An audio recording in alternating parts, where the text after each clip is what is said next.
Emmanuel Macron is only a year into his second and final term as French president, and the election isn't due until 2027. But despite this, questions and speculation as to who might succeed him are already rife. Could the far right finally make it to the Élysée Palace with Marine Le Pen? Will hard-left firebrand Jean-Luc Mélenchon succeed with a fourth presidential run? Or will Macron be succeeded by a member of his own political camp? In this video, we'll take a look at some of the potential runners and riders. Before we start, if you haven't already, please consider subscribing and ringing the bell to stay in the loop and be notified when we release new videos. The first potential successor to consider are ones from Macron's own coalition. These are broadly three names from the Macronist camp that come up in these conversations. These are former Prime Minister and current Mayor of Le Havre, Edouard Philippe, Minister for the Economy, Finance and Recovery, Bruno Le Maire, and Interior and Overseas Minister Gérald Darmanin. All three are thought to have presidential ambitions, so will likely be carrying out some political manoeuvres in the coming years. Of the three at this stage, Edouard Philippe seems to be the one most likely to be able to build the political support necessary for a run. Polling is understandably pretty sparse this early on, but polls carried out this year suggest Philippe could make it to the second round with a roughly quarter of the vote, where, again according to polling, he would face Marine Le Pen. Ipsos ranks Bruno Le Maire as the most popular minister in Macron's government, but Edouard Philippe, who left government in 2020, ranks even higher, and has for some time been one of the most popular politicians in the country, with a 40% favourability rating in April 2023, though this most recent dataset has Le Pen just 1 point behind in popularity. Looking to the left now, France has only had two left-of-centre presidents since the founding of the Fifth Republic in 1958. Both of them, François Mitterrand and François Hollande, came from the Socialist Party, which has totally collapsed in the presidential vote since 2017. The new left-wing force in the country is France Unbowed, headed up by Jean-Luc Mélenchon, who in 2022 came less than 2 points shy from making it to the second round against Macron. Mélenchon may seem like an obvious candidate for 2027. He's a political veteran whose vote share has only increased in each of his three presidential runs. He's France's best-known left-wing politician and has been one of the most vocal opponents of Macron's unpopular pension reform. But Mélenchon will be approaching 76 come 2027, which is by no means too old, but it's possible that he'll have decided it's time to pass the torch. After all, he's been careful not to confirm or rule out a 2027 run, and has even bigged up the potential candidacies of one of his younger candidates, François Ruffin. Ruffin is a journalist and lawmaker in the National Assembly, representing a relatively rural northern constituency.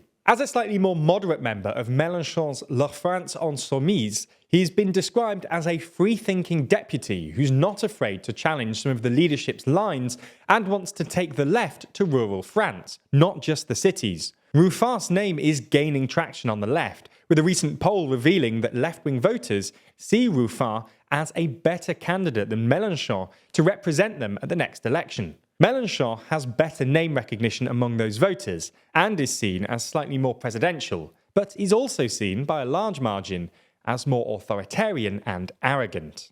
Earlier in April, Mélenchon tweeted that François is ready, forward, and shared a poll that had him and Ruffin in second and third place on a list of politicians. The obvious suggestion being that Ruffin could be Mélenchon's successor and the left's best hope for 2027. Ruffin himself says it's too early to be talking about any of this. At the other end of the political spectrum is Marine Le Pen. The last two elections saw her reach the runoff round only to be beaten by Emmanuel Macron both times, though by a closer margin the second time round. There's been a lot of focus on the prospect of President Le Pen, which, according to recent polling, looks like a realistic possibility. Two polls from the beginning of April asked respondents how they would vote if the 2022 election was repeated. In both, Le Pen wins by about 55% to 45%. As well as a decline in support for Macron, these same polls also saw support for Jean-Luc Mélenchon fall in the year since the 2022 election. Le Pen has also taken a different approach to Mélenchon during Macron's pension reform fiasco. While opposing the reforms and Macron's parliamentary manoeuvres, she's kept a relatively low profile, distancing herself from the protests and strikes and condemning any associated public disorder. Toward the end of last year, her National Rally party elevated an ambitious 27-year-old Le Pen protégé, Jordan Bardella, to the party's presidency. But while she's no longer the party's official leader, she continues to be the holder of real power and still leads the National Rally group in Parliament. So it seems fair to presume at this point that she'll be the party's presidential candidate in 2027. National Rally's surge in the parliamentary elections last year saw the party go from fewer than 10 seats in the National Assembly to nearly 90. This increased visibility and parliamentary representation is all helpful to Marine Le Pen's mission to transform the far-right party's image into one of a serious and respectable political force that's ready for government, and also provides her with a strong foundation to work towards 2027. So, as things stand, Marine Le Pen does seem like the person to beat in 2027. But this statement comes with a whole load of counterpoints. First, and most obviously, is that 2027 is a long time away. By then, the domestic or international situation could have changed dramatically and reshaped the race in ways we can't foresee. For example, the 2022 election was disrupted by Russia's invasion of Ukraine, forcing candidates, including Le Pen, to address past statements about Russia and Putin. Additionally, the field of potential candidates could be shaken up. In the year leading up to the 2017 election, Emmanuel Macron, having never held elected office, emerged from relative obscurity to be elected France's youngest leader since Napoleon. Like 2017, 2027 is an open field with no incumbent standing for re-election. So in theory, there's time and space for someone to make a Macron-style run out of nowhere, but ultimately we'll have to wait and see. Now, wait and see is a frustratingly inconclusive statement to end with, so here are a few things to look out for as time goes on.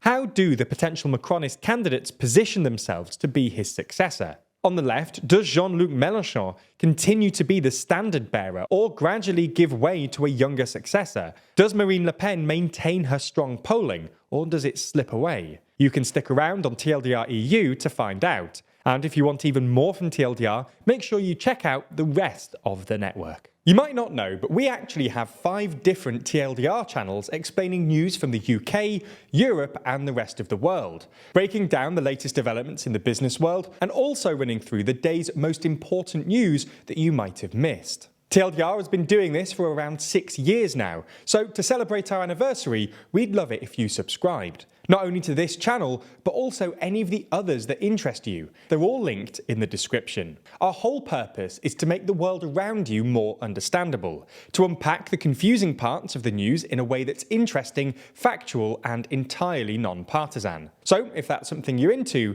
then you have 5 channels to enjoy. Thanks for your support over the last 6 years. It really means a lot.